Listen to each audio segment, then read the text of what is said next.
Hey, what's up guys? So this is my 2018 Audi Q5, and installed here I've got all of the latest and greatest countermeasures, including the newest custom installed radar detectors, laser jammers, and dash cams. And in this video I'm going to give you guys a quick tour here of the vehicle and take a look at everything that I've got installed here. True speed S, ahead. And then as a bonus, as a second video in the series, I'm also going to give you guys an exclusive behind the scenes look at how we got everything installed here. And so with that said, let's go ahead and take a tour here of my ultimate countermeasure test bed. Now, as to the purpose of this install is not because I have any plans of going out and running a cannonball. It's because I spent a lot of time testing and comparing equipment. And having everything installed here like this makes it so much easier to do head-to-head comparison testing and quickly switch between different radar or laser systems that I want to test, to toss some additional dash cams on the windshield to make it easy to get them all plugged in and powered. And then of course, when it comes to making any sort of reviews or tutorials, I can just grab a camera, hop in the car, and I'm ready to go. Now, this install was originally done by Musicar Northwest down in Portland, Oregon. They did an excellent job and I would highly recommend them. And if you like, you can check out the full behind the scenes look of the original install down in Musicar. Now, since then, there's been newer versions of all these different countermeasures that I need to upgrade to.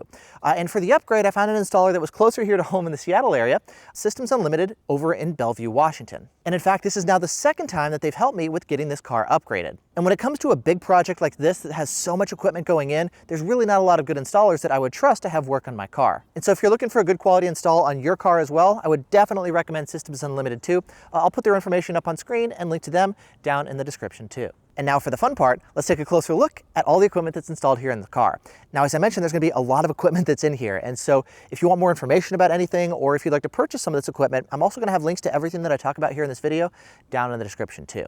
Now, to start our tour, let's begin here first at the front of the car. We'll cover laser here and then we'll move on to radar.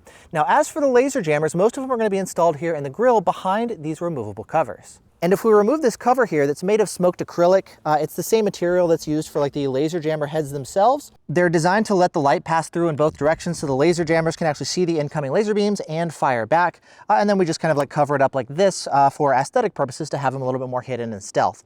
Now, they are just connected here with magnets, which is really nice. They just pop off like this. As you can see, this is all custom fitted to this housing right here that holds the different laser jammers. We've got the anti-laser priority right there, TMG Alpha 17, the Escort VX shifters included with the Redline CI 360C, and the Uniden R9. And then when it comes to the center mass heads, they're installed here underneath the Audi logo behind this non-removable acrylic cover. Now, just underneath here, you can see these two dots. Those are actually for the Stinger fiber optic jammers. And these fiber heads are super tiny, which helps to unlock some additional placement options and really get them stealthily hidden in the vehicle.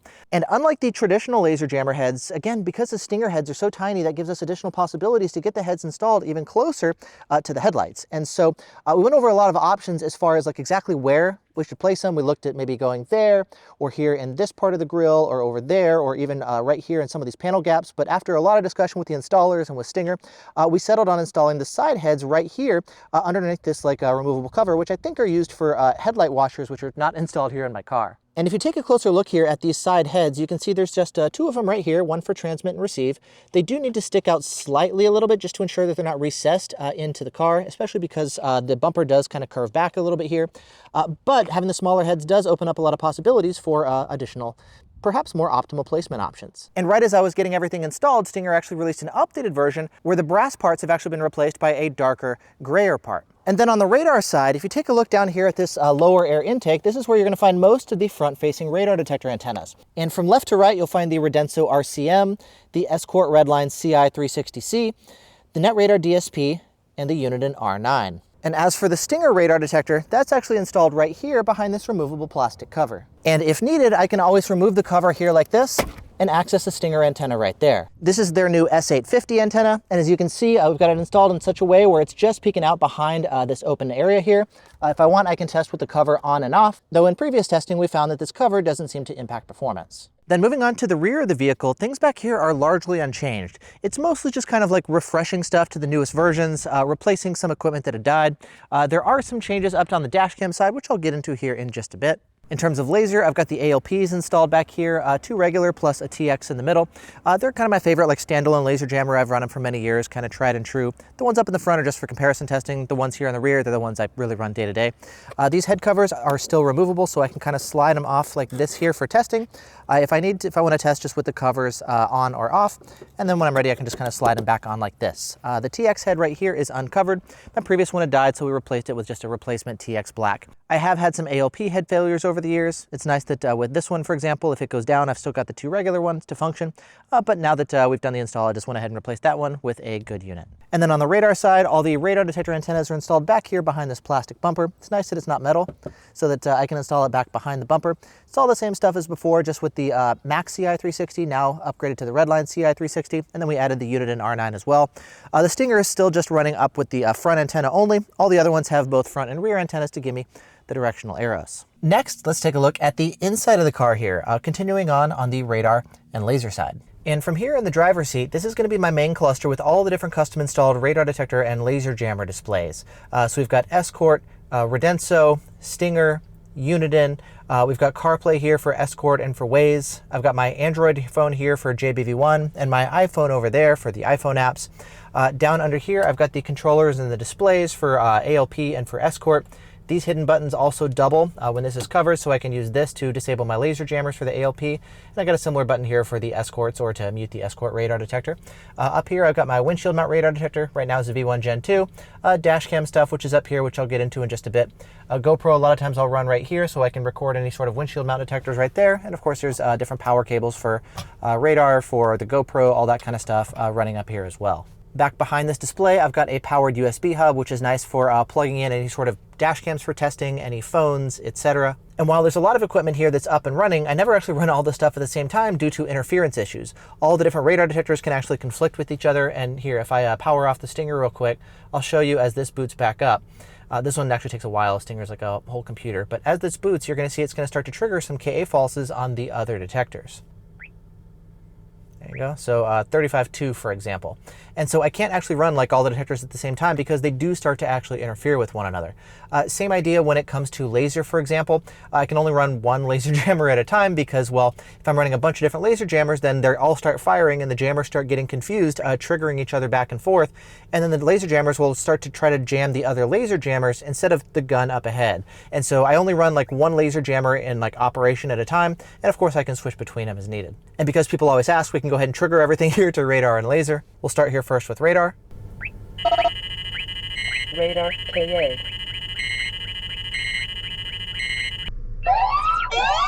True speed S.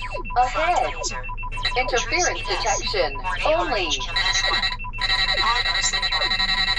And taking a closer look now at the different displays here in the car, we'll start up here with the Escort Redline CI360C.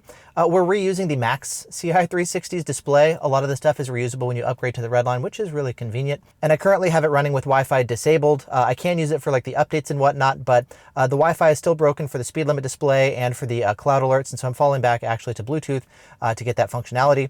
I've got the Redenso RCM right there. I was actually planning on uninstalling it and removing it. I feel like it's a little out of date now, but it was a little bit simpler just to kind of keep all this stuff here and not have to like redo these holders and whatnot. So we just kind of left it in and installed right there. Now I've got the JBV1 phone installed right here. So if I'm running the V1 or if I'm just running maybe another detector and I still want my V1 in or my JBV1 phone here in standalone mode, I can always run with that right there. USB cable here that goes to the USB box back there for power. And then I can always just have like my aircraft notifications and all that kind of stuff built in right there. Waze, I'll be running here on this display. Stinger, we're able to reuse the same mount, though we did have to run a new wire. There's a new HDMI connector compared to the previous holder. So we've got like the magnetically removable display like this. So we had to replace that unit. And we also upgraded the display here, which is nice, just a newer version of it. Let's get it connected there. And so we've got the Stinger up and running. As far as the Uniden, they actually custom built a display here you can see for both the controller and for the display. You can see it's got Vortex right there. They had that printed, which is pretty nice. I do kind of wish now that I had like a little cover for it, because sometimes if I'm driving with just the right angle, the sunlight can actually reflect here into my eyes from my sunroof and stuff. So maybe having a cover for that could be nice as well. But either way, I really like having this controller and display. available right there. It's also worth mentioning that the Uniden has like a glossy display versus the Escort has like a matte wraparound display and kind of a matte display, so it is a little bit less reflective. Having all this stuff lets me like compare and test and all this kind of stuff, so of course I'm going to be doing like a full comparison of all these different systems over time. There's definitely pros and cons to the Uniden, Redenso, Escort, Stinger, Net Radar, windshield mount detectors, etc. And of course they all have their place. And then back there I've got the LED displays for the ALP and for the Escort, and we also added a third LED in there for the Uniden as well. Then over here in this side pocket, this is where my TrueSpeed S lives. Nice and compact, great gun to shoot, love the scope, so I always keep this here with me as needed for testing or just kind of playing around or something. Additionally, back behind there, I've got the cables you can see for the TMG CPU. I don't keep it installed permanently or anything in there. I let the gun sit in here instead, the LiDAR gun. With this one, I can't install the CPU in the back like most of the other units because the speaker is right here, so I gotta have it here in front to be able to hear the alerts and stuff. With the other ones, they have like extension cables and speakers that can kind of be installed like back behind the dash here somewhere. This one, I have to have it here close to make sure I can hear it. Additionally, because there's a reset pin that I have to press to update the control set, and it's not all done wirelessly over Bluetooth or with USB extension cables like the rest, I can't just install it in the back or even like underneath there is where I have the CPUs for the Stinger and the Uniden, so I have to keep this thing accessible. Unfortunately, with the cables here in the back, these connectors are actually really weak. These are the connectors for the old A15 CPU I used to use, and the wires that come out of the back of the connectors are pretty flimsy, so those are really easy to break. And so for that reason, under here they actually reinforced the cables you can see back behind there just to help kind of make things a little bit stronger and not like get damaged as I'm kind of messing around with it. Additionally, because there can be issues with like connecting to power, I now only use a cigarette lighter power cable when I'm testing with the TMG. So that one's kind of funky to play with, but most of the rest of the stuff is kind of installed here permanently, which I really like. And there's going to be a bunch of other just kind of miscellaneous odds and ends as well. Like I've got the remote mute button for the VFO dash cams. I'll again get back to like dash cam stuff here in a little bit. I've got my wireless adapter for CarPlay. Underneath here, I've got some expansion ports for cigarette lighter ports, as well as USB ports, kind of some over there as well for like powering phones and stuff. Some of those cables are in here. I've got a cable under there that runs to one of the Dashcam battery packs in the back, and I can just plug in dash cams for hardwiring testing to make it easier to get them up and running for parking mode. Up in here, you know, sunglasses, polarizers for the phone camera, lens cleaning cloths for cameras and sunglasses and whatnot. And then next, hopping into the rear of the vehicle, we'll go ahead and open this. And most of the CPUs for all the custom installed radar and laser stuff is actually installed back behind there. Got a number of things just in here. So for example, like spare water, a bunch of cables. So all the different brands of like, you know, windshield mount radar detectors, Uniden, Valentine, Escort, etc. All that kind of stuff is going to be in there. So spare cables in case I forget them at home. For emergencies, things like, you know, first aid kit, solar panels for charging phones. Safety vest, sometimes I'm out shooting laser and stuff, so I like that. Jumpstart the car, sometimes I'm running a lot of electronics and I don't have the engine on, just to like have the audio a little bit better, which can kill the battery. So jumpstart battery, flares and stuff. And actually, if we remove some of this real quick, what I really want to get to is actually back behind here. I've still got this panel here for all the USB updates, so I can plug in for Escort, ALP, Redenso, and Stinger. Now, we also wanted a USB port for the Uniden R9, but this panel is getting pretty full, and we wanted to save a little time and not actually rebuild the whole thing. And to update the R9, I can just pop off this panel right here, and I've actually got a USB extension cable right over there. This is magnetic, with a little magnet right there and a little magnetic tape, so this can attach to so it doesn't bounce around and vibrate and make noise or anything. But there's the extension cable for the R9. And then the CPU for the R9, as well as the Stinger, are both mounted a little bit deeper in there, back behind the dash. Now, most of the CPUs, though, are actually installed back behind here. So if we remove this panel, you can see we've got access to all the different CPUs. So we've got Escort right here for the Redline CI360C, ALP upgraded to hardware 6, the RG module for when I'm using the Net Radar DSP, and then the Redenso RCM is down in there. Then we got a bunch of fuses here, and this kind of expansion box for a lot of the electronics. Now, the Stinger CPU used to be right there, but Stinger really didn't want us extending any of the cables, running stuff back up to the front of the car. And so for that reason, we moved it up to the front. Now this is just kind of like an empty panel. We also upgraded the relays here. Had an issue with one of them for the Dashcam batteries, a cable burning out, and it's just a bad relay. So we replaced it, and then in the process also upgraded them with beefier relays because we got a lot of radar stuff. And I got a bunch of batteries in here as well. And for the Dashcam batteries, we'll just go ahead and pull out this cover here, and you're gonna be able to see them all right there. So I've got two batteries in there, the Black Box My Car BI 750, as well as the expansion. That was from a previous upgrade. You can see both of the batteries there. And then in here, we actually put in some new batteries. They used to be actually stacked vertically, but we found if we installed them horizontally like this, we can actually get some of the newer, larger batteries like the Blackview B130X. So now we've got a couple different batteries in here. They are, you can see, like removable. They built a little spacer right there so that the batteries can come together and not actually, you know, crush this strap right here that we had for the older batteries. But underneath there, we've got the Blackview B124 as well as a Selig Neo expansion battery. And on the dash cam side, starting up front here, I've got the Blackview DR970X Plus. It's set up as a 2-channel dash cam. I've also got the VFO A229 Pro. This is a 3-channel, so one here, the interior camera, and then the rear camera as well. And then in the back of the car, I've got another Blackview DR970X Plus here. It's one of the front cameras. This is also set up as a 2-channel dash cam, so just like we have up front. And then its quote-unquote rear dash cam I actually have set up as side-facing dash cams. So you can see one of the quote-unquote rear cams right there, facing out to the right. And then I have the other one right over there, looking out to the left side of the car. And then in the back, I've also got the rear camera for the A229 Pro. So I've got a pair of rear cameras, kind of for redundancy. Over here, there's actually this little strap, so I can always pull this. There's actually an expansion cable for like future dash cams. If I want to do more like front to rear camera cables, I can just have another cable that's run all the way up to the front. And if we go up to the front of the car up here, if you take a look right up there in the headliner, I've actually got the other side of the cable right there. So again, future expansion has been built into here as well. And then as I mentioned before, up here in the front of the car, we also have this expansion port right there, so I can always hardwire any sort of dash cams just for quick and easy wiring for testing to get parking mode on the fly. And so yeah, as you can see, there's a ton of equipment that's installed here in the car, which is designed to make it easier for me to test and compare all these different systems. If there's anything in here that you would want, I'll link to all the stuff down for you guys in the description. Additionally, a big thank you to the whole crew at Systems Unlimited for making this install possible. There's no way I could have remotely come even close to doing this on my own. So again, a big thanks to all of them. I'll put their information down in the description below as well.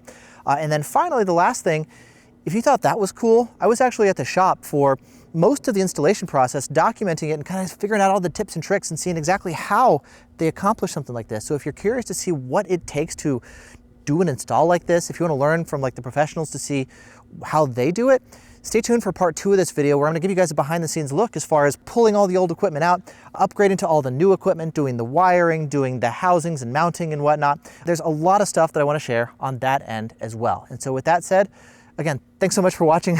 Stay tuned for part 2. I'll see you guys in the next one.